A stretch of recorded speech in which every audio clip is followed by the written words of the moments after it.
सभी के जीवन की जो सबसे पहली शिक्षक होती है वो हमारी माँ होती है। वो हमें ही सबसे पहले अक्षर ज्ञान वगैरह सिखाती है। सबके सफलताओं में शिक्षक का अलग अलग शिक्षकों का हाथ होता है। वो नर्सरी से लेके हमें पूरे हायर एजुकेशन तक पढ़ा।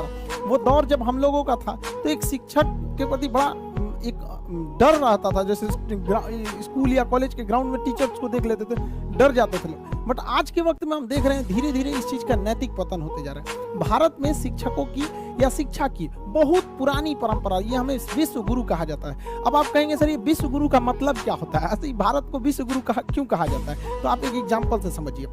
हमारे तत्कालीन राष्ट्रपति उस समय के 94 में डॉक्टर शंकर दयाल शर्मा थे। 1994 में डॉक्टर शंकर दयाल शर्मा भारत से आधिकारिक दौरा पर ओमान गए।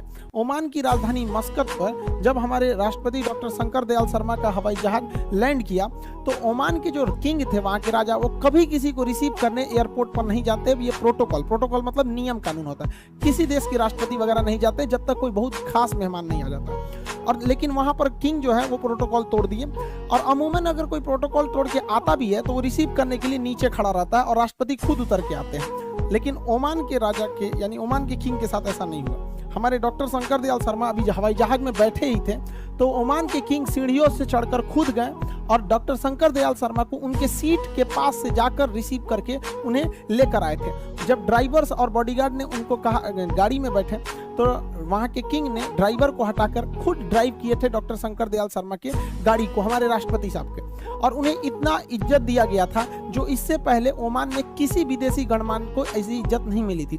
जब मीडिया वालों ने उनसे पूछा कि आखिर शंकर दयाल शर्मा में ऐसा क्या खास है जो आपने इतने सारे प्रोटोकॉल्स तोड़ दिए, आज तक किसी राजा या किसी देश के प्रधानमंत्री राष्ट्रपति को इज्जत नहीं मिली, तो ओमान के किंग ने कहा कि जब मैं स्टूडेंट था और भारत में पढ़ाई कर रहा था तो उस समय पुणे में जब उनकी पढ़ाई चल रही थी ओमान के किंग के, तो डॉक्टर शंकर दयाल शर्मा वहां पे उनके शिक्षक थे, वो वहां पे प्रोफेसर थे। तो उनका कहना था मैंने किसी राष्ट्रपति या प्रधानमंत्री को वो इज्जत नहीं दिया बल्कि मैंने अपने गुरु को ये सम्मान दिया। उन गुरु के लिए मैंने इतने सारे प्रोटोकॉल तोड़े। इसलिए भारत को विश्व गुरु कहा जाता था।